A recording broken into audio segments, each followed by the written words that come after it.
As you know, the male genital system has prostate, testis, and penis. We will have some general points for each of them. We will see what are the updates, and then we will go to cases rather than starting from the cases from the beginning. Let us start with prostate. Normal histology of prostate is very, very important. Then only you can diagnose malignant. Normally, these are all the acini, and they have two cells, the luminally facing secretory cells and basally placed basal cells. In Madam's lecture, she called it myoepithelial cells, and myoepithelial cells and basal cells are the same. And in one way, breast and prostate are related. More or less, the pathological changes are very similar. Two layers of cells, as in breast, luminal secretory cells and abluminal basal cells. And whenever both are seen, it is benign. That is the dictum. When the basal cells are seen, it is benign. So we have IHC markers like in breast for prostate also. These are all the recent markers. Previously we used to say PSA and PAP, but now we have NKX 3.1 and ERG. These are most commonly used staining IHCs, and both are nuclear. And prostin is another new marker that is cytoplasmic, that stains the Golgi apparatus of the secretory cells, but NKX 3.1 and ERG are the more recently using nuclear markers. And there is a point of appreciation here. Whenever nuclear and cytoplasmic markers are available, go for the nuclear markers because they are more crisp. And if there is a question whether nuclear marker is positive or negative, it is negative. So no question should be there for nuclear marker positivity. Coming to the basal cells, P63 and its new cousin P43, they are again nuclear marker, and high molecular weight cytokeratin is a cytoplasmic marker. So we used to prefer to use P63 or P43. And for neuroendocrine cells can also happen in the prostate, and TTF1 and the new marker insulinoma associated protein 1, INSM1, they both are the nuclear markers, and synaptophysin and chromogranin are slowly vanishing in the field of neuroendocrine tumors. The urothelial cells also comes into differential diagnosis. For example, whenever there is a 5+5 prostate carcinomas, you have to think of urothelial carcinoma also extending into the prostate, and GATA3 is the very nice nuclear marker. So this slide shows you all the useful immunohistochemical markers in prostate lesions. Let us see them in pictures. You can appreciate the nice nuclear marker. See, when compared to these two nuclear markers, cytoplasmic markers are not very specific. And even prostin, even though it is having a granular Golgi apparatus positivity, it is not very good. Whereas NKX 3.1 and ERG nicely show the secretory cells. P63 nicely show the myoepithelial cells. Sorry, basal cells. Okay, in prostate it is called as basal cells. PSA, there is no role of PSA in prostate per se, because even normal prostatic glands can also take. That's another point you have to remember. Immunohistochemical stains show the linearity of the tumor. The NKX 3.1 will be positive in benign prostatic epithelium also. So they are useful only in the metastatic sites. Whereas AMCAR is one of the few markers that stains the malignant cells. So 99% of the IHC says the lineage of cell, and 1% of the proteins, especially the later ones which are identified now, they are more indicating the malignancy of the prostatic epithelium. And remember, in the morning I told you, from the DNA it goes to RNA, from the RNA it goes to protein, and it is proteomics. That proteomics is also helping us to identify new IHC markers. If there is a protein causing a tumor, that protein should be present in the tumor cell, so we can use it as a IHC marker. In normal prostate, the glands are of varying size and shape. This is very, very important. And the mucosa is thrown, the lining epithelium is thrown into folds, and basal cells are present, and the nucleoli is absent or micronucleoli. These 3 points are very important to differentiate benign from malignant in prostate. Whereas in malignant, the glands become uniform in size, shape, distribution, no basal cells, and prominent nucleoli. And how can you say they are prominent nucleoli? When you look at the slide, the nucleoli will be looking at you. If you are looking for the nucleoli, they are not prominent. It will be otherwise. With that background, let us see how to approach the prostatic neoplasm. The recent classification is WHO 2016. Any organ, we have to think of primary and secondary. In this lecture, we are dealing only with the primary tubes. In the prostate primary, you have to see whether they are epithelial, neuroendocrine, mesenchymal, hematolymphoid, or miscellaneous. In the epithelial, are they glandular or basal cells or urothelial cells? Squamous cells can also give rise to tumors in the prostate. In the glandular, you have to see whether it is pre-invasive, high-grade PIN or intraductal carcinoma or acinar carcinoma and ductal carcinoma. The intraductal carcinoma, which I mentioned here, is a new inclusion in the WHO 2016. We will see about it in a minute. The acinar carcinomas are divided into many subtypes. They are atrophic, pseudohyperplastic, microcystic, foamy, mucinous, signet cell, sarcomatoid, and pleomorphic giant cell. All the terminologies with asterisks are the new inclusions in WHO 2016. Because in your exam, you may get a question, what are all the new changes in WHO 2016 or any tumor, any organ in the new, and you have to know what's the difference between the previous version and the current version. In the ductal carcinoma, there are three types: cribriform, papillary, and solid. Coming to basal cell, you can get basal cell adenoma or basal cell carcinoma. This is similar to myoepithelioma and myoepithelial carcinoma in the breast. I'm not trying to confuse you, but I'm trying to connect both breast and prostate, more or less the same organ, but in different sites. From urothelium, you get the urothelial carcinoma. From the squamous, you may get squamous cell carcinoma or adenosquamous carcinoma. Neuroendocrine, it can be, as we saw it in the prostate, well differentiated neuroendocrine tumor or neuroendocrine carcinoma. In the neuroendocrine carcinoma, it can be small cell or large cell. And then when you see both of them, you have to think of adenocarcinoma with the neuroendocrine features. Now in other organs, it is classified as mixed neuroendocrine, non-neuroendocrine tumor. Probably in the next version of WHO, even in the prostate, we are supposed to call it as mixed neuroendocrine, non-neuroendocrine tumor. Coming to mesenchymal, it can be a stromal sarcoma or stromal tumor of undetermined malignant potential.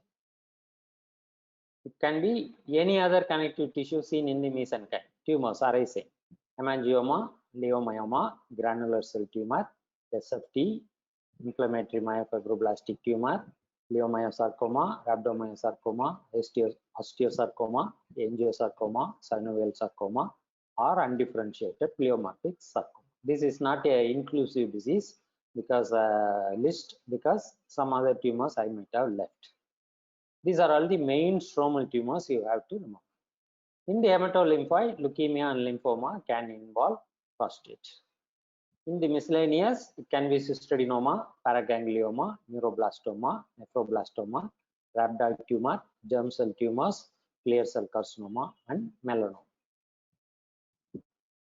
So that's the list of the things you have to remember, but mainly remember epithelial, stromal, hematolymphoid, neuroendocrine, and miscellaneous. In the epithelial, predominantly remember acinar and ductal, and always remember the high-grade PIN also. Coming to the prostatic carcinoma, unfortunately, GRAS is not going to help you because you cannot see the tumor in the GRAS specimen. That is very, very essential. That's why we all embed the radical prostatectomy specimens, because what you think tumor may be a benign nodular hyperplasia. So microscopically only you can confirm the prostatic carcinoma. There are some major criteria and minor criteria. In addition to that, you have cancer specific features. The major criteria we already saw it, architectural features, uniform size, shape, distribution of the glands, absence of basal cells and nucleoli looking at you.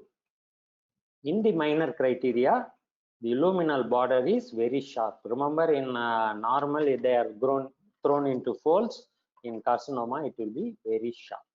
They have blue mucin or pink amorphous secretions, and they may have some crystalloids. You may see mitosis and apoptosis, but don't wait for them to be seen in malignancy. You may miss the tumors. Well differentiated prostatic carcinoma hardly show any mitosis. They will have amphiboolic cytoplasm, and adjacent high-grade pin will be present in prostatic carcinoma. It's one of the minor criteria, especially in radical prostatectomy specimens. There are three cancer-specific features, which are collagenous micronodules, glomeruloid formation, and perineural invasion. Mostly it is circumferential. Let us see the pictures. These are all the uniform size, shape, and distributed glands that are showing only single layer of lining epithelium, absence of basal cells, and these are all the collagenous nodules seen. Remember, this is one of the cancer-specific criteria, collagenous nodules in the prostatic cancer. And you all can appreciate this looks like a glomerulus, isn't it? These are all glomeruloid bodies, another cancer-associated feature in prostatic carcinoma. And these are the perineural invasion. These are all the nerve bundles, and you can see almost circumferential invasion. Look at these cells, uniformly sized cells, and nucleoli is not seen prominently, but for that you have to get a very ideal thin section with ideal staining.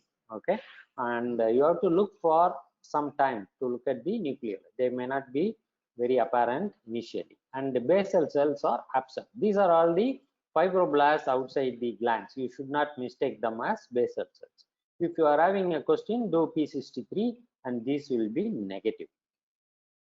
So this is the perineural invasion, which is another cancer associated feature. These are again prostatic glands. You can see one mitosis here. You can start seeing nucleoli. One good thing in webinars, you can see the pictures very close as you keep the device in front of you. And I'm pretty sure you all should be able to see the nucleoli. And you see here, crystalline structures, okay? And there's another minor criteria, and these are the major criteria: uniform size, shape, distributed glands, absence of basal cells, and prominent nucleoli. There's one carcinoma that is often mistaken for benign, that is a microcystic carcinoma. Low power, it may look like a benign nodular hyperplasia because it is not following the rule of uniform size, shape, distribution. But when you go to high power, they will be like atrophic cells, but they are single layer and no basal cells. So be aware of the microcystic carcinoma. This is a pleomorphic giant cell carcinoma, and if you do immunohistochemical marker, all these pleomorphic cells are PSA positive. And whenever you see pleomorphic carcinoma, first rule out metastasis, because pleomorphic giant cell carcinoma of the prostate are not very common. Now we are moving to Gleason grade. As you all know, Gleason grade is very, very important for prognosis of the patient. And there are three questions you have to ask for grading. One is, are the glands single or fused? Okay, when the glands are single, it is 1, 2, and 3. Score 1, 2, and 3. The glands are single. When the glands are fused, it is 4 and 5. Okay, that point you have to be very clear. And then you have to ask for whether they are infiltrative or non-infiltrative. Okay, that's the second question. First question is single or fused. Single means 1, 2, 3. Then non-infiltrative or infiltrative. 1 and 2 are non-infiltrative. That's why you should not give score 1 and 2 in core biopsy. You are not seeing the whole tissue. You may be thinking it is non-infiltrative, but it may be infiltrative in the adjacent area. So the minimum score you have to give in a needle biopsy is 3 and above. After seeing infiltrative and non-infiltrative, again I think it's very clear, 1 and 2 are non-infiltrative and 3, 4, 5 are infiltrative. Then you have to see, are there any cribriforming or glomeruloid bodies? Remember, we saw glomeruloid bodies and cribriforming. Cribriforming is nothing but intraglandular proliferation of these cells. People previously thought these are crowded glands, but whatever may be the crowded the glands, some stroma may be seen in between. Whereas in cribriform, there is no stroma in between. There is one big gland that is showing the micropapillae. Okay, and when these micropapillae fuse together, they form the cribriform. So cribriforming is intraglandular proliferation with the fusion of the proliferating cells. Cribriforming is a bad sign in any organ. In prostate, it forms the score 4. Previously, they used to say cribriforming, look at the adjacent glands. When they are more single glands, it is scored as 3, and when they are fused glands, it is scored as 4.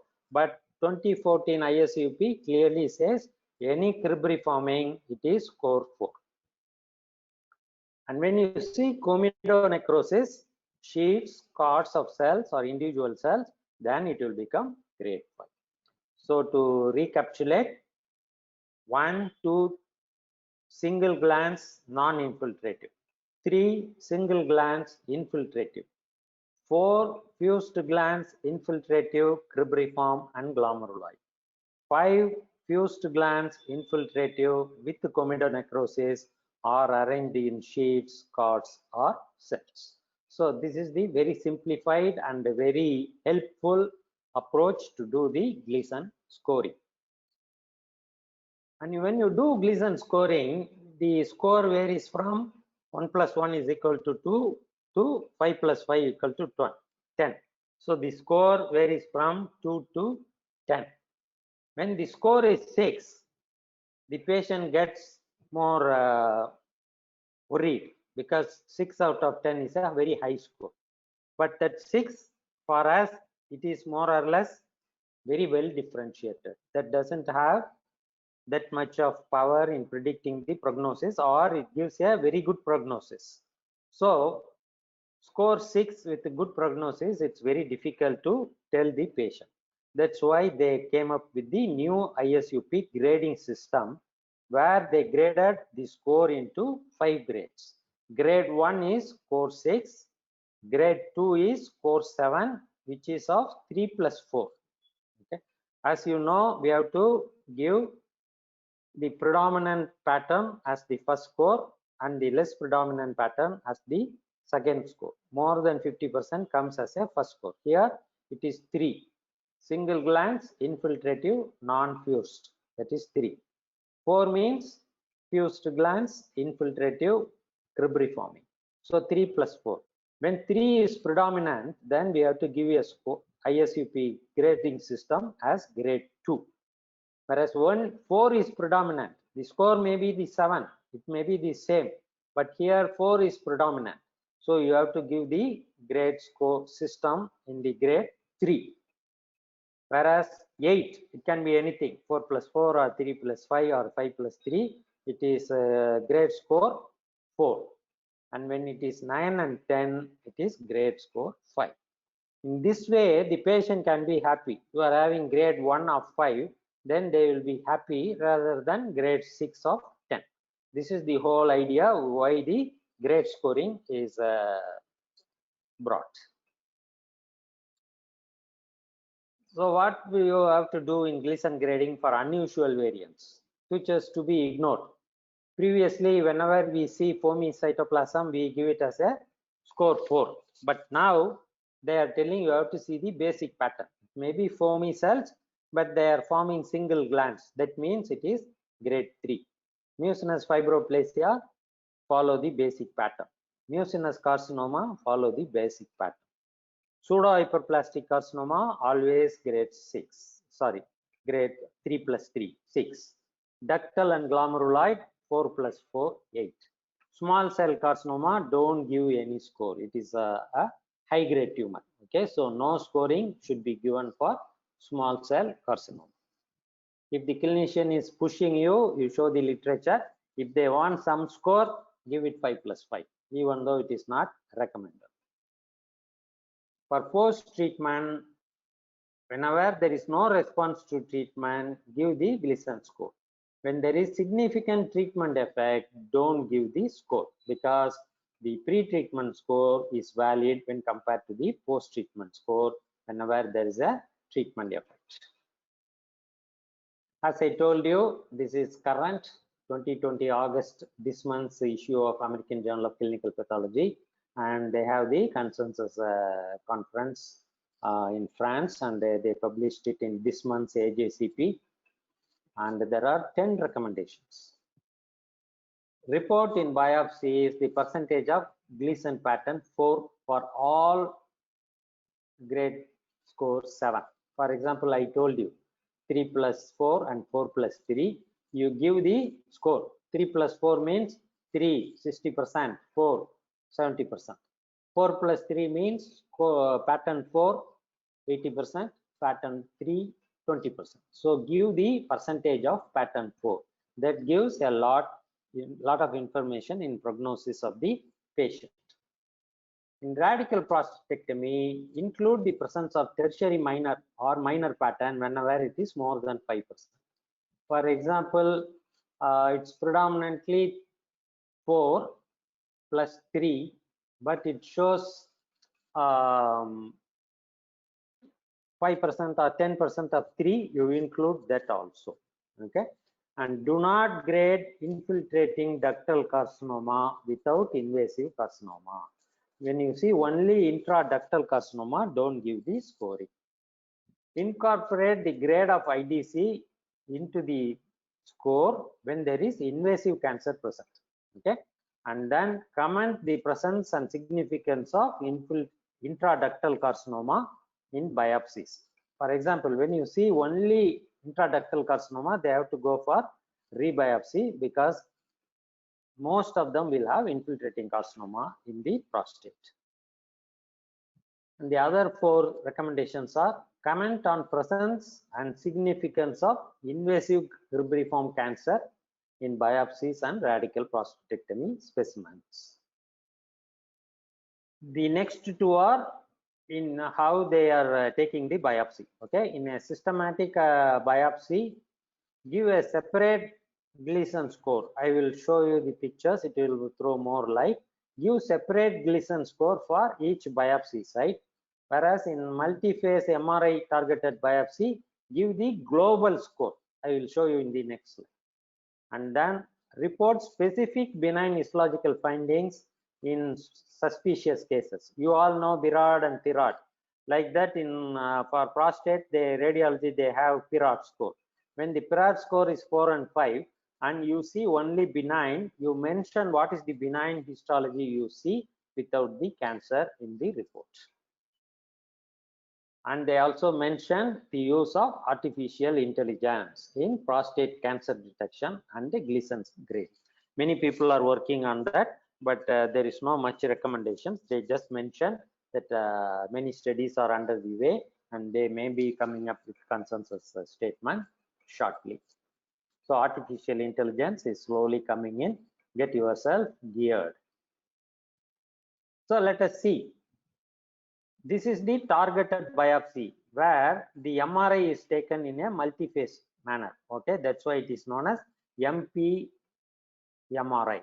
And they take only at the target where it is suspicious. For example, here yellow is the tumor. Whereas in systemic transrectal ultrasound guided biopsy, they take it from both sides. Usually they take 3, sometimes they take 6 on both sides. Okay, usually now they are taking sextant biopsies, 6 on the both sides. When they are taking transrectal ultrasound guided biopsy, when you get 12 scores, give scoring for each. For example, here red indicates malignant and green indicates benign. This is right side, this is left side. So when in reporting, the right side only one core is showing positivity. The score is 3 plus 3, 6, involving 4 millimeter of the distance of that biopsy. Here on the left side, 2 of the cores are showing malignant. Okay, then give 2 different scoring system. In one of the cores, it is 3 plus 4 equals 7, and the another core it is 3 plus 3 equals 6. Okay, even though they take the worst score, it is our duty to give scoring for individual cores, because these are all from individual foci. If, for example, in this case, it is a multifocal tumor. Even though the prognosis is determined by the worst score, it is mandatory for us to give different scores for all the cores. Whereas in targeted biopsy, it is from one area. For example, here they have taken 1, 2, 3, 4 core biopsies. Okay, and 3 of them are showing tumor. So it is targeted on the left lobe, 3 positive cores out of 4 target cores, and you have to give a global score of all the 3 cores. Okay, so that's the recommendation they are having in 2019. To make it as a simple statement, in systematic biopsies, grade each core as a separate entity. In targeted biopsy, give the score as a global because it is targeted for one lesion. Hope I am making it clear. Then, this is the another very important thing. A lot of improvements are happening here. You see the cribriform pattern in a prostatic lesion. Whenever you see cribriform pattern, usually they are seen in large glands. And look, is there any cytological atypia? Whenever there is no cytological atypia, but you see cribriforming, it is nothing but clear cell cribriform hyperplasia. And this clear cell cribriform hyperplasia is usually seen in the central zone. So you may not be seeing this in the core biopsy because the core biopsy may be sampling predominantly the periphery of the prostate. And whenever you see cribriforming in the large glands, look for cytological atypia. And when there is the basal cells, as madam mentioned in the papillary lesion, we have to look for basal cells. And H&E, it may be sometimes difficult, and always use P40 or P63 or high molecular weight cytokeratin. And when the basal cells are present, there are 3 differential diagnoses. It may be high-grade PIN, or it can be atypical intraductal cribriform proliferation, or infiltrating carcinoma, intraductal carcinoma of the prostate. Okay, I will come again. Whenever you see cribriform in the large glands with the cytological atypia, with the basal cells, it can be high-grade PIN, it can be atypical intraductal cribriform proliferation, or it can be intraductal carcinoma of the prostate. When you don't see the basal cells, then it will become cribriform acinar or ductal carcinoma. This approach is very, very important. And one word of why high-grade PIN is different from intraductal carcinoma. They are predicting the tumor is starting in high-grade PIN and then going as a infiltrating carcinoma. Whereas it happens the other way. Infiltrating carcinoma has already developed and it is coming and involving the ducts in the intraductal carcinoma. So that's the difference between the high-grade PIN and the intraductal carcinoma. So this is an example of clear cell cribriform hyperplasia, which is predominantly seen in the central area, and even in the low power you can see the nice basal cell. And this is the high-grade PIN. Basal cells are very scattered, but they are present, and the morphology is very similar to cancer. This is the atypical acinar hyperplasia, and this is the cribriform ductal carcinoma. And cribriform ductal carcinoma may look like endometrioid carcinoma gross in the microscope. and this is the comedonecrosis, and these are all the ducts involved by the invasive cancer. That's why it is known as intraductal carcinoma. See the difference between high-grade PIN and intraductal carcinoma. With that background, let us see what are all the non-neoplastic lesions of prostate that can mimic as carcinoma. They are grouped under those benign conditions that resemble low Gleason score, and those benign conditions mimic high Gleason score. And the nature of specimen is very important in the differential diagnosis. For example, this is a transrectal ultrasound guided biopsy, and this is a transurethral prostate resection. Okay, there are some conditions where benign condition, for example, paraganglion cells can be seen only in the transrectal, whereas central cribriform hyperplasia will be seen in the transurethral. So nature of specimen is very important to make the differential diagnosis. And there are 20 conditions you have to remember that can mimic prostatic cancer. Okay, so, and as I told you, it can be normal structures mimicking as cancer, it can be inflammatory, it can be atrophy conditions, it can be metaplastic, hyperplastic, and benign proliferative conditions. And you have to divide them into pattern 3, low grade and high grade. Score 3, what are all the normal structures that can look seminal vesicle, Cowper gland, colonic mucosa. Whenever you see transrectal biopsy, sometimes you may see colonic mucosa.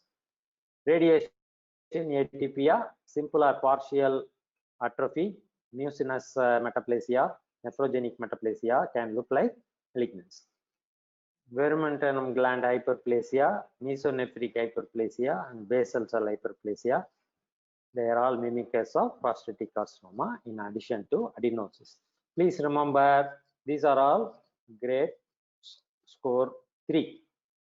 When the scoring 4, lot of cribriforming is there, basal cell hyperplasia and clear cell cribriform hyperplasia can mimic malignancy. In score 5, paraganglion, signet lymphocytes. Sometimes the lymphocytes, because of the Cotry artifact, they may look like signet cells, and they may be mistaken for score 5 prostatic carcinoma. And these are seen mainly in whenever they use Cotry in transurethral resection. So the nature of specimen is very important. Many xanthogranulomatous and granulomatous diseases of prostate and malakoplakia may look malignant. Sclerosing adenosis and xanthoma can also look like malignant. So there are 12 benign conditions of low score 3, 2 conditions in score 4, and 6 conditions in score 5. So totally 20 conditions you have to remember as benign mimickers. So how will you differentiate from them? This table helps you to differentiate benign from malignant. In benign, the lobular growth is maintained and the glands of size may be varying, can be small and large with irregular distribution. No nucleoli, no blue mucin, and they will show basal cells and corpora amyloidosis. For malignant, it is just the opposite. Whenever you have 2 by 2 table like this, just remember one of this column. The opposite is the other column. If you try to remember both, then you will get confused. So for benign, it's a lobular growth pattern, glands of varying size and shape, presence of basal cells, no nucleoli, blue mucin, no blue mucin, and corpora amyloidosis will be present. So with this background, we will go into the slides. Case 1, lower urinary tract symptoms. This is a transurethral. So we have to think of more benign conditions because whenever it is malignant, they will go for transrectal or MPMR. Here you can see in one area, even in the low power, you can see this is the area which is more blue, whereas the other areas are looking pink. This area more bluish, this area maybe, but this is the area we have to concentrate first. Scanning the slide, before putting the slide under the microscope, see the slide first with your gross eyes and see how many pieces are there. Are they all looking alike or are they different? In that way, you can see where to go and concentrate. When you concentrate the cellular area, it looks like sheets of cells with more abundant pink cytoplasm. If you ask me, this is more pinkish than bluish. When you go to the highest power, that low power appreciation of cytoplasm is correct. Cells are having somewhat distinct cell border. Nuclei are situated in the center. Abundant granular eosinophilic cytoplasm is there. So what is your diagnosis? And in addition to that, when you see carefully, you can see some dots surrounded by vacuoles. You can see some dots surrounded by vacuoles. And whenever you see sheets of histiocytic cells with the lymphoplasmacytic cells, two things you have to remember. One is malakoplakia, other one is Rosai-Duffman disease or sinus histiocytosis with massive lymphadenopathy. In malakoplakia, you see the Michaelis-Guttman bodies, which are calcified small granules. And in Rosai-Duffman disease, you have to look for emperipolysis, where lymphocytes will be sitting in the macrophages.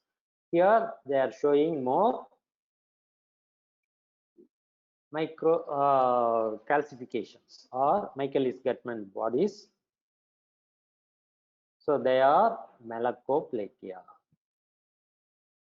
I hope you all got the diagnosis. As long as you are diagnosing it as benign, that is fine. And when you remember the table, this is a condition that mimic high-grade prostatic carcinoma, not a low. So this is case 2, 64-year-old, difficulty in passing urine. This is a radical prostatectomy specimen.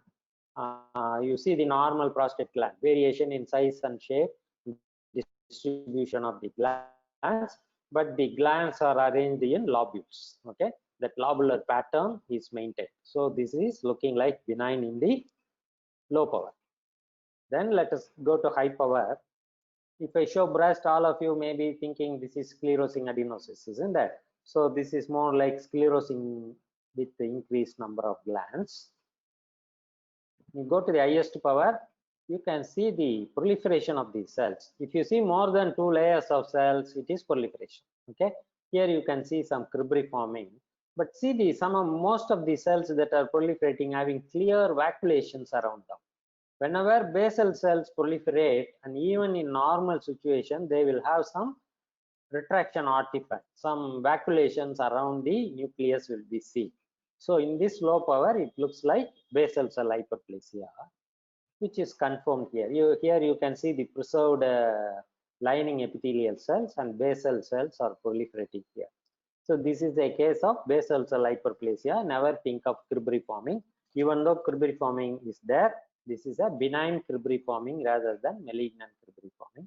In benign cribriforming, it is more crowded glands. You can see the stroma in between the glands. That's why I told you in malignant, it is intra-glandular growth rather than crowded glands. Whereas in benign, it is crowded glands. So this is a BPH with basal cell hyperplasia. Now we are moving to case 3, 74-year-old male with enlarged prostate. These are looking, this is a radical prostatectomy specimen. You can see the nice border. You can see the variation in size and shape of the glands, but lobularity is maintained in this area. What's happening here? This looks more blue, isn't it? These areas more pink and white because of the cystic changes, whereas here they are looking more blue, and these cells are extending. They are not forming the lobular pattern. They are infiltrating in the low power. Let us go and see it in high power. Again, uniformly sized, shaped, and distributed glands. See the distribution here and here. So this is a low power diagnosis of malignant. The margins are free. Even though they are coming closer, the margins are free. Again, medium power. You can see the small glands, and these small glands are infiltrating in between the normal glands. And these are single glands. So single glands infiltrating without cribriforming, without necrosis, score 3, prostatic adenocarcinoma. Here you can see the small glands infiltrating in between the normal glands. Here also you can see single layer of cells, some blue mucins present, some crystalloid structures are present. So this is a classic prostatic adenocarcinoma 3+3. In addition to that, Here it's cribriforming, and some basal cells are preserved, but cancer cells are seen in between, inside these glands. So these are all cribriforming again. So this is a high-grade PIN. So this is a case of infiltrating prostatic adenocarcinoma 3+3. The diagnosis here is 3+3, group grade 1, and it is high-grade PIM. Moving to the fourth case, it's a core biopsy. You can see the glands very crowded here. These are the normal glands. You can compare the normal glands and abnormal glands. They are very crowded, more bluish. In the medium power, you can see the cribriforming. Okay, so we have to think of score 4. You can see the cribriforming very nicely here. The high power, you can see cribriforming better. See, this is one gland. What happened? There is a glandular proliferation. Can you mute yourself? I can able to hear. So these are all the cribriform glands. So the diagnosis here is 4+4, grade group 4, score 8. Moving to case 5, this is again transurethral resection. Lot of the around 90% of the chips are showing hypercellular areas, and these hypercellular areas are infiltrating. Lobular pattern is not there. This may be a small area of normal benign glands. Rest of all the things looks like hypercellular, more bluish in color. Here you can see more bluish, and you can see some pink material. This is the comedonecrosis. Sheets of cells. Remember, this looks like malakoplakia, what we saw, but here the nuclei are larger, and when you go to the high power, nucleoli can be appreciated. The nucleoli can be appreciated in these cells, and these cells are arranged as sheets and as single cells. So the diagnosis here is pattern 5. 5+5, score 10. The group grade will become 5. And whenever you see 5+5 pattern, it's always better to do a marker for prostate to make sure it's a prostatic cancer. Here NKX3.1 is very nicely present, so it's a prostatic origin. So those are all the tumors of prostate. Is there any question so far? You can raise your hand, or you can type it in the chat question mode. We can. So there is one question. Yes. Please tell me. Can a diagnosis of high-grade PIN be made without an IHC marker? You can make it, but if you are having a doubt, you do the IHC marker, because when the basal cells are preserved, it is high-grade PIN. If it is not preserved, it will go into cribriform carcinoma. So what you are looking is more important. You have a one cribriform DAC with a lot of tumor of 3+3 pattern around it, then it is a high-grade PIN. But when you see a lot of cribriforming everywhere, then you have to think of intraductal carcinoma and cribriform carcinoma. In those cases, you have to do the IHC, because the diagnosis is totally different. So it depends what and how much you are seeing. So one more question. Yes. Endocrine carcinoma be considered by Dr. Spurti Gurujala. What is the question? I'm not able to hear. The PAC 5+5 can be neuroendocrine carcinoma. Can it be considered as neuroendocrine carcinoma? PAC 5+5. Prostatic carcinoma 5+5. Can it be considered as neuroendocrine carcinoma? I think that is the question. Okay, it's a good question, but automatically you should not consider. Okay. For example, I told you prominent nucleoli, it will be seen in 5+5 also. But when you see a 5+5 pattern with smudged chromatin and lot of crush artifact, which are specific for small cell carcinoma, then you have to think of neuroendocrine carcinoma. and you have to confirm it with IHC. Never diagnose all 5+5 as neuroendocrine carcinoma.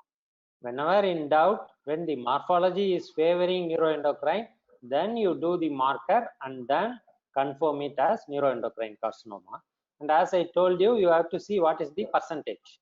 If the percentage is more than 30%, then we have to call it as mixed neuroendocrine, non-neuroendocrine carcinoma. If the neuroendocrine component is more than 70%, it will become neuroendocrine carcinoma. Okay. So all 5+5 are not neuroendocrine. Yes, sir. One more last question. No, you got as many number of questions. Can I Pardon? ask, sir? Sure. So in intraductal carcinoma, will basal layer be there? This is by Dr. Premila Roja. Yes, it will be there, but it will be discontinuous. Okay. Both high-grade PIN and intraductal carcinoma, both will have basal cell. As I told you, you have to know the pathogenesis. In high-grade PIN, the malignancy, the epithelium become malignant within the duct, and then it spreads outside as acinar. That's why it is high-grade prostatic intraepithelial neoplasia. Whereas infiltrating ductal carcinoma, intraductal carcinoma, the acinar carcinoma comes into the duct. In both, the duct structure is preserved, basal cell is present. Okay, sir. Thank you, sir. So you can proceed with the next. Okay, and another important criteria to differentiate high-grade PIN and intraductal carcinoma, the morphology and the percentage of cribriforming. If it is more than 70% cribriforming, it favors intraductal carcinoma. And if there is marked anaplasia, you look at the smallest malignant cell and largest malignant cell. If it is more than 6 times, that is intraductal carcinoma, because high-grade PIN should not show that much of anaplasia. Those two criteria, more than 70% of cribriforming and more than 6 times nuclear enlargement, are criteria for intraductal carcinoma.